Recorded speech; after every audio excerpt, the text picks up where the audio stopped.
Selamat pagi, salam sejahtera untuk kita semua. Perkenalkan, nama saya Indah Rahelia. Di sini saya akan menjelaskan dan memaparkan laporan akhir mengenai pengenalan lapangan persekolahan 2 di SMA Negeri 6 Medan.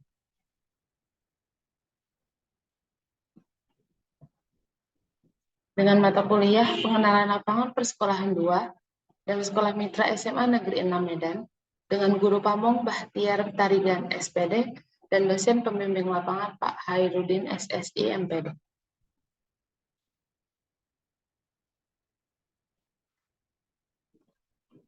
Berikut adalah daftar isi dari laporan akhir pengenalan dari laporan akhir PLP 2, yaitu yang pertama adalah lembar pengesahan, kata pengantar, daftar isi, daftar tabel, daftar lampiran, beserta bab 1 yaitu latar belakang dan tujuan PLP 2, bab 2-nya berisi informasi umum sekolah mitra PLP 2, visi misi dan tujuan sekolah, organisasi sekolah, sumber daya manusia di sekolah, sarana prasarana, prestasi sekolah dan kegiatan pendukung, dan bab 3 yaitu berisi hasil kegiatan PLP 2, analisis kurikulum dan penyusunan perangkat pembelajaran, pemanfaatan teknologi informasi dan komunikasi dalam pembelajaran, kegiatan kurikuler dan ekstrakurikuler, dan refleksi. Dengan bab 4 yaitu penutup, kesimpulan, dan saran. Dan yang terakhir ada dokumentasi beserta lampiran-lampiran.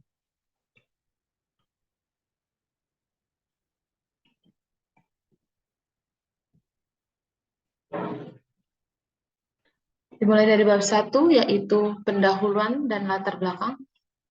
Undang-Undang 14 tahun 2005 tentang guru dan dosen pasal 1 ayat 1 menyatakan bahwa guru adalah pendidik yang profesional dengan utama mendidik, mengajar, membimbing, mengarahkan, melatih, menilai, dan mengevaluasi peserta didik.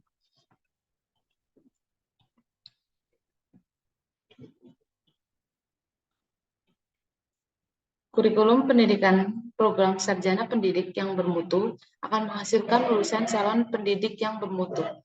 Calon pendidik yang bermutu akan dapat mengikuti program PPG dengan baik dan akhirnya akan menghasilkan luaran yaitu sebagai guru yang profesional.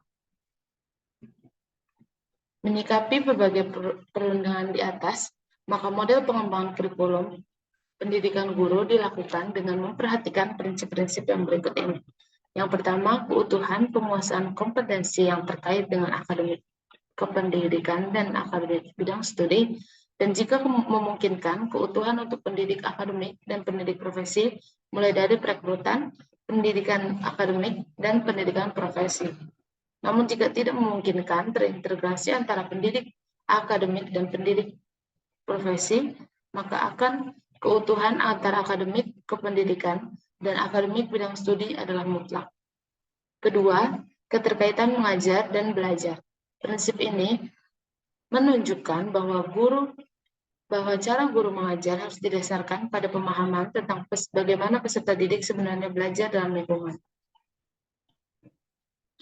Oleh karena itu, pada struktur kurikulum pendidik akademik, untuk calon guru harus menempatkan pemajanan awal atau early exposure, yaitu pemberian pengalaman sedini mungkin kepada calon guru dengan pengenalan lapangan persekolahan, yaitu PLP, atau internship di sekolah mitra secara berjenjang.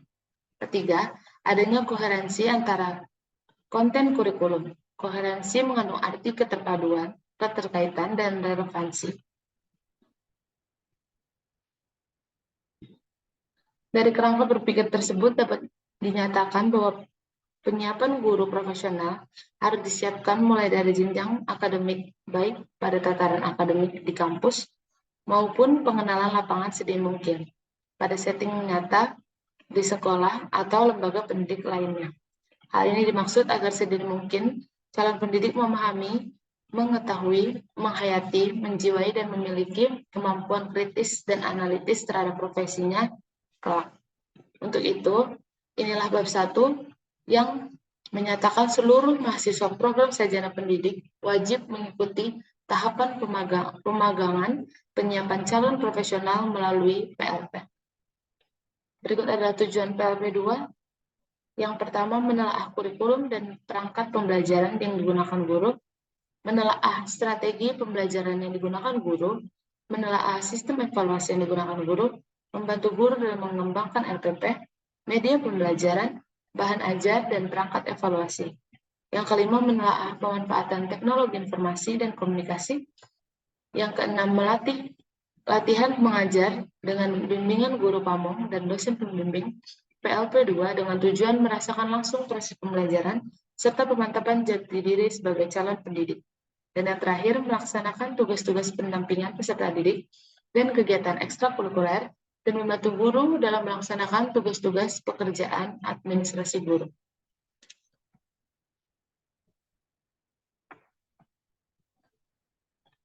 Pada bab 2, di sini akan dijelaskan informasi umum sekolah mitra PLP2, yaitu sekolah SMA Negeri 6 Medan. Dengan visi, misi, dan tujuan sekolah sebagai berikut. Visinya menciptakan insan yang bermartabat, berprestasi, berbudaya, dan bertakwa. Dengan misi menjalankan nilai-nilai agama dan berperilaku akhlakul karimah dalam kehidupan sehari-hari sehingga terbentuklah insan yang bermartabat. 2. Melaksanakan pembelajaran aktif, kreatif, efektif, dan menyenangkan untuk mengembangkan potensi keilmuan peserta didik. Yang ketiga, menumbuhkan semangat berprestasi kepada seluruh warga sekolah. Yang keempat, membimbing dan mengembangkan bakat dan minat peserta didik. Yang kelima, terlaksananya program ekstrakurikuler untuk menghasilkan siswa yang berprestasi dan bermanfaat bagi kehidupan sehari-hari. Yang keenam, menerapkan manajemen berbasis sekolah yang partisipatif dengan melibatkan seluruh warga sekolah. Yang ketujuh, mengembangkan hasil karya yang dimiliki peserta didik. Yang kedelapan, meningkatkan kesadaran untuk memelihara lingkungan. Yang kesembilan, menumbuhkan nilai budaya bangsa melalui pembelajaran berkarakter dan pembiasan kearifan lokal pada pelaksanaan ekstrakurikuler. Dan yang terakhir, menumbuhkan budaya membaca bagi warga sekolah melalui literasi 15 menit membaca sebelum memulai pembelajaran. Dengan tujuan sekolah, yaitu mengacu pada visi dan misi, serta tujuan umum pendidikan menengah. Tujuan sekolah dalam mengembangkan pendidikan ini adalah meletakkan dasar kecerdasan pengetahuan, kepribadian akhlak mulia, serta keterampilan untuk hidup mandiri dan mengikuti pendidikan lebih lanjut. Berikut adalah organisasi sekolah. Dengan struktur organisasi SMA Negeri 6, Negeri 6 Medan, tahun ajaran 2023-2024, itu ada komite, ketua komite sekolah, kepala sekolah penanggung jawab analis, dengan wakil kepala sekolah 3, yaitu ada kesiswaan, kurikulum, dan sarpas. Selanjutnya ada sumber daya manusia di sekolah, yaitu guru, siswa, dan tenaga kependidikan. Tercatat pada tanggal 1 November 2023, jumlah guru dan pegawai di SMA Negeri 6 Medan sebanyak 48 orang. Dengan jumlah guru bidang studi matematika sebanyak 4 orang, SMA Negeri Medan sudah melaksanakan pembelajaran tatap muka untuk keseluruhannya 100%. Berikut ini adalah daftar nama-nama guru dan pegawai di SMA Negeri 6 Medan.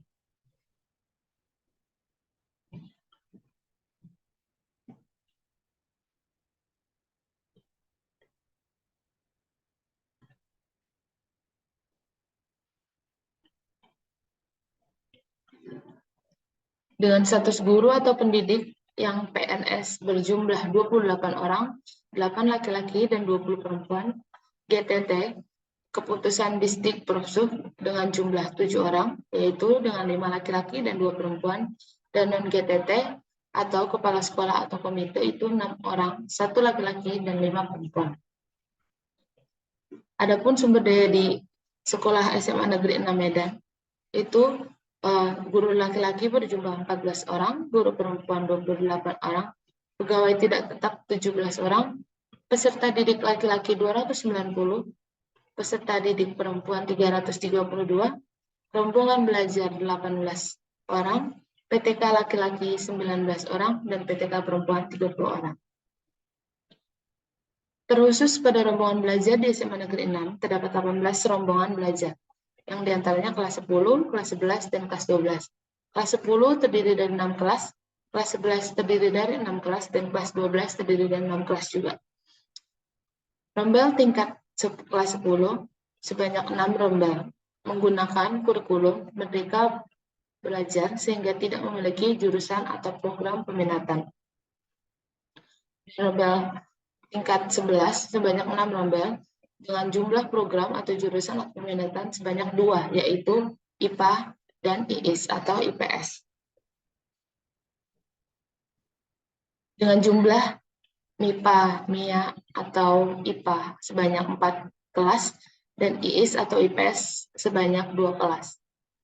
Rombel kelas 12 juga 6 dengan IPA dan IPS. IPA sebanyak 4 kelas dan IPS juga sebanyak 2 kelas. Selain itu, satpam penjaga sekolah 1 orang, staf kepustakaan tidak tetap 1 orang, dan penjaga kebersihan sebanyak 2 orang. Untuk transportasi, siswa lebih banyak menggunakan kendaraan umum dan disusul dengan membawa sepeda motor pribadi, setelahnya beberapa diantar oleh orang tua. Berikut adalah sarana dan prasarana di sekolah SMA Negeri 6 Medan.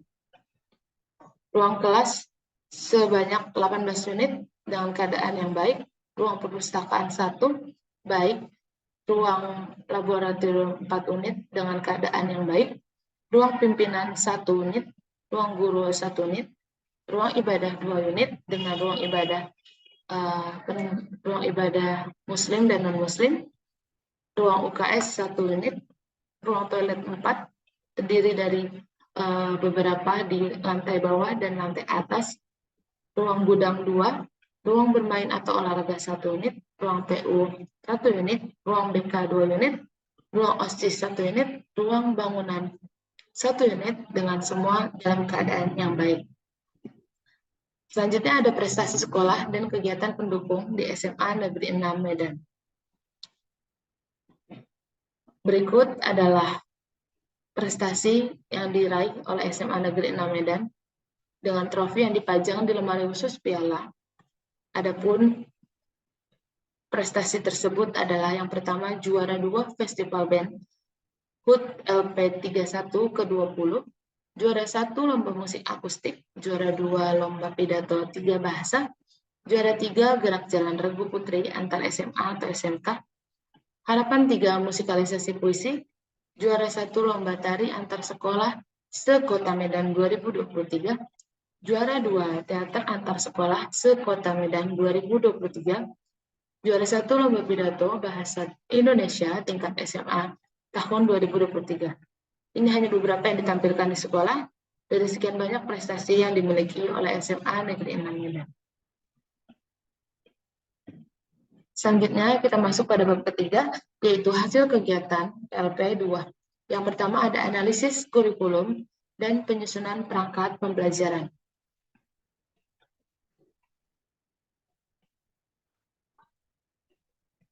Di dalam SMA Negeri 6 Medan terdapat 2 jenis kurikulum yang diterapkan, yaitu kurikulum Merdeka dan kurikulum 13. Adapun penerapan pada kurikulum Merdeka itu hanya diterapkan di kelas 10 saja, serta pada kelas 11 dan 12 diterapkan kurikulum 13, yaitu jenjang kelas 11 IPA dan IPS, kelas 12 IPA dan IPS. Sekolah SMA Negeri 6 Medan ini merupakan salah satu sekolah yang pertama kali menerapkan kurikulum Merdeka, yang dimana pada tahun 2023 ini merupakan tahun pertama untuk penerapannya kurikulum Merdeka ini. Program kurikulum Merdeka ini diperuntukkan menjadi gerbang menuju kurikulum yang berorientasi pada kebutuhan peserta didik dengan kesesuaian karakter peserta didik serta karakteristik lingkungan sekolah. Sesuai pengertian dan esensi dari kurikulum sekolah bahwa SMA Negeri 6 sebagai sekolah ramah anak dan sekolah yang menerapkan kurikulum Merdeka sudah melaksanakan tupoksinya, yakni membuat suatu perencanaan yang disusun sesuai dengan fase atau tahap perkembangan peserta didik, mempertimbangkan apa yang mereka pelajari dengan tujuan pembelajaran dan berbasis perkembangan jangka panjang. Modul ajar dikembangkan berdasarkan alur dan tujuan pembelajaran. Adapun komponen modul ajar kurikulum Merdeka terdiri atas informasi umum, komponen inti, dan lampiran. Secara khusus, Secara khusus pada mata pelajaran matematika, penyusunan perangkat pembelajaran sudah berjalan dengan baik. Selanjutnya ada pemanfaatan teknologi informasi dan komunikasi dalam pembelajaran. Dalam pelaksanaan mengajar terbimbing sesuai arahan maupun nasihat yang diberikan oleh dosen pembimbing lapangan dan guru pamong yang bersangkutan untuk membuat perangkat pembelajaran proses mengajar, administrasi kelas. Pengajaran terbimbing yang dilakukan tersebut dilakukan selama 3 kali setiap minggunya selama masa pelaksanaan PLP 2 di SMA Negeri 6 Medan. Dalam pelaksanaan mengajar terbimbing, praktik menggunakan inventaris kelas ini infokus dan papan proyektor, sehingga proses pembelajaran dinilai lebih efektif dan dapat memberikan pemahaman yang lebih.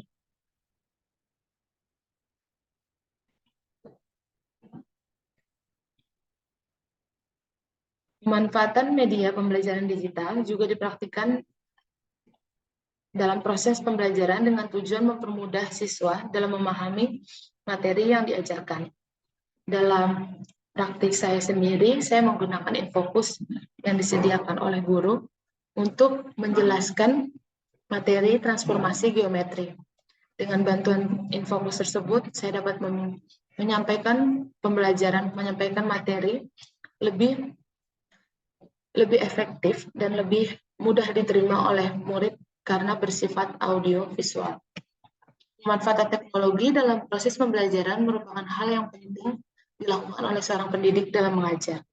Hal tersebut berguna untuk mempermudah dalam memahami matematika yang bersifat abstrak.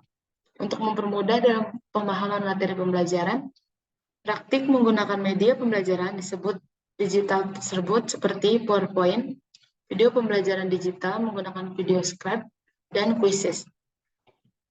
Untuk saya sendiri, dalam menjelaskan transformasi geometri, saya menggunakan PowerPoint dan video pembelajaran yang ada di YouTube, lalu web aplikasi GeoGebra yang dapat membantu pemahaman siswa dalam memahami materi transformasi geometri.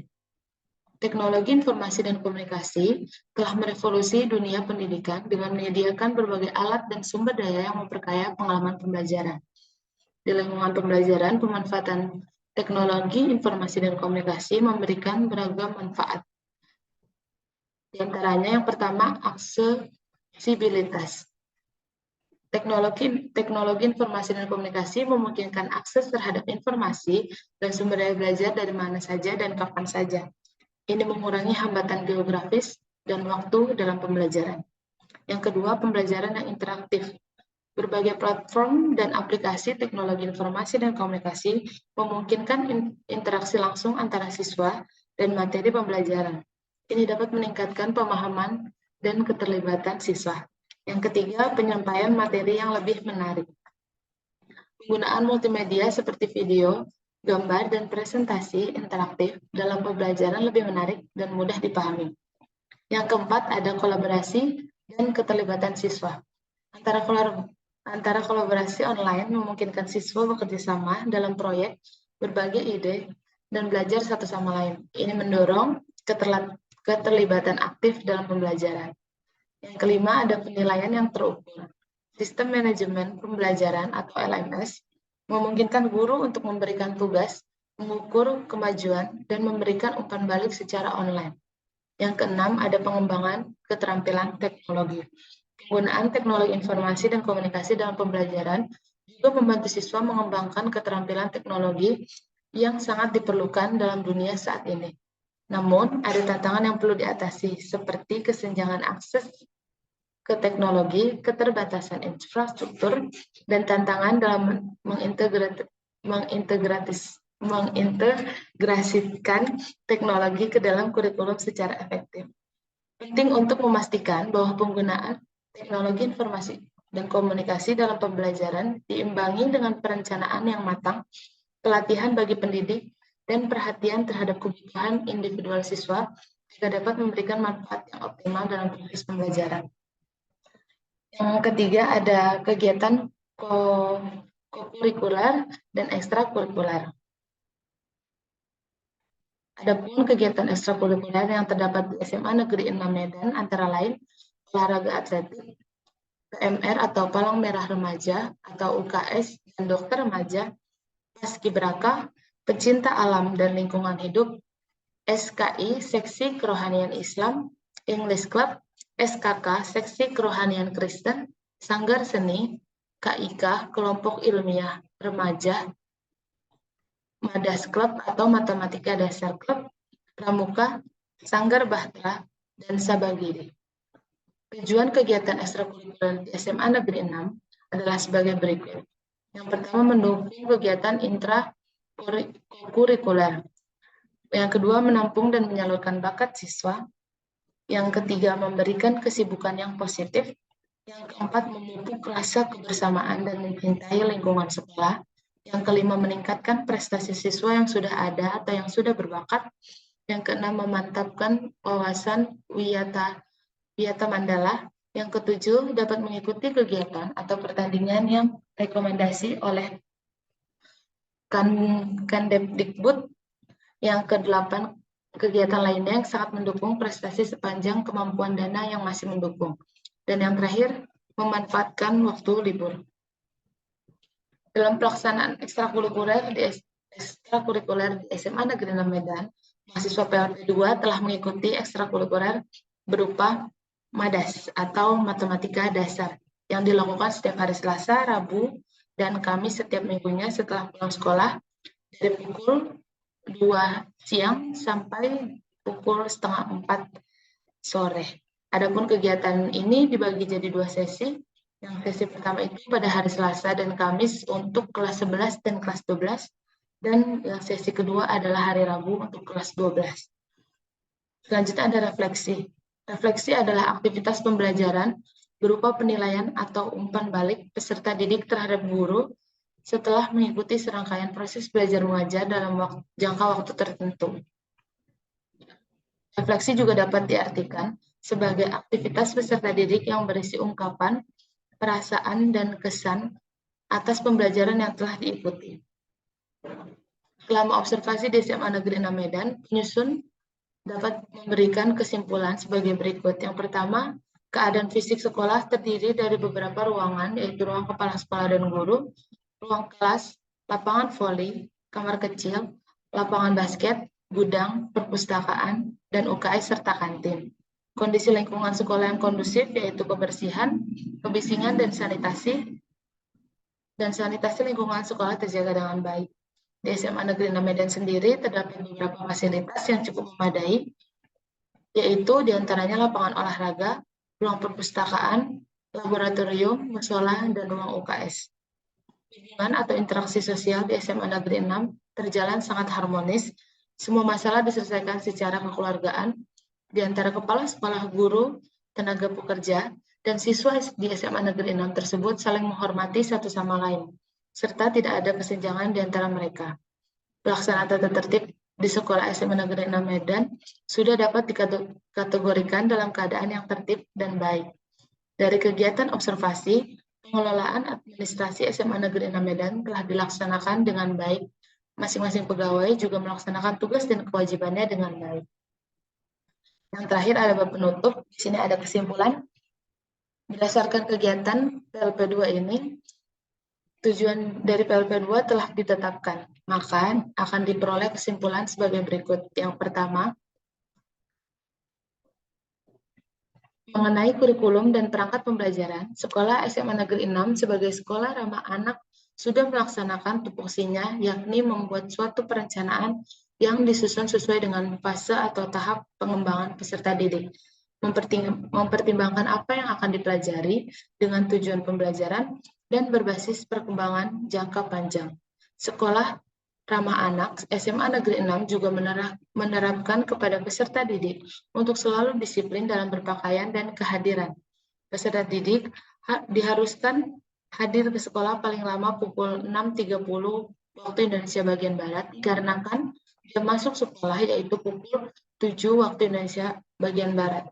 Selain itu, SMA Negeri 6 juga menjunjung tinggi solidaritas antara siswa dan guru, menolak cyberbullying, kemudian Dalam penerapan kurikulum Merdeka untuk perangkat pembelajaran yaitu modul ajar dikembangkan berdasarkan alur dan tujuan pembelajaran. Yang kedua, terkait dengan strategi pembelajaran yang digunakan oleh guru dalam proses kegiatan belajar mengajar berlangsung secara baik. Guru bertindak sebagai fasilitator, mediator, dan evaluator dengan berbagai aspek yang diperhitungkan. Aspek tersebut beberapa di antaranya. Yang pertama, guru memperhatikan karakter siswa dalam menentukan tempat duduk. Guru memperhatikan siswa yang belum memahami materi yang disampaikan. Guru menyapa siswa yang tidak memperhatikan guru menjelaskan materi. Yang keempat, guru secara acak bertanya kepada siswa untuk mengulang materi yang didiskusikan dalam proses belajar mengajar di kelas. Dan yang terakhir, guru memberikan penghargaan bagi siswa yang menyerap materi yang disampaikan.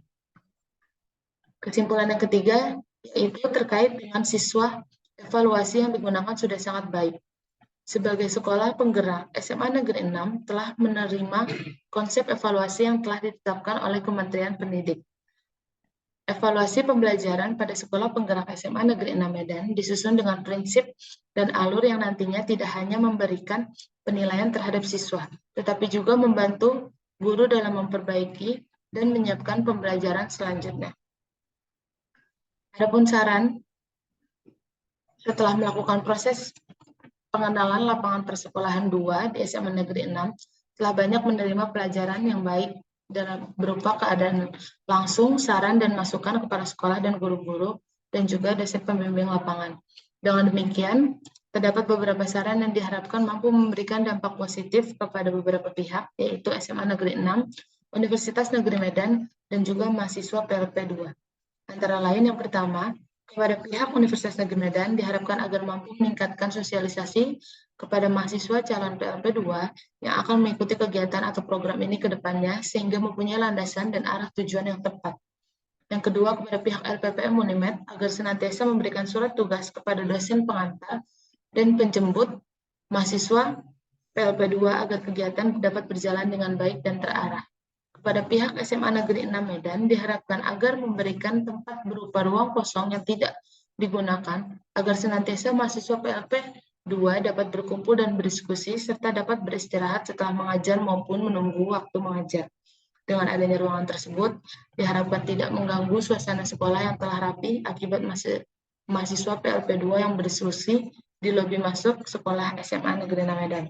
Dan yang terakhir, kepada mahasiswa PLP 2 diharapkan agar mampu memberikan dampak positif kepada lingkungan sekolah dan mampu menjalankan perihal sesuai tupoksinya yang sudah diberikan. Mahasiswa PLP 2 diharapkan menjalankan proses PLP 2 sesuai kalender pendidik yang telah ditetapkan oleh LPPM tanpa memanipulasi keadaan yang berlangsung. Berikut adalah beberapa dokumentasi selama PLP 2 berlangsung.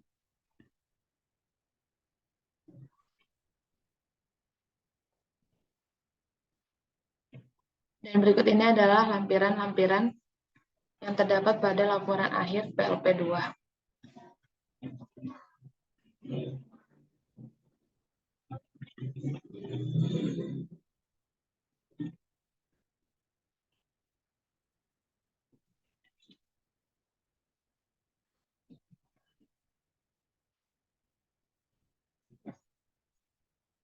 Sekian yang dapat saya sampaikan untuk laporan akhir pengenalan lapangan persekolahan 2 di SMA Negeri 6 Medan. Kurang lebihnya mohon maaf. Terima kasih.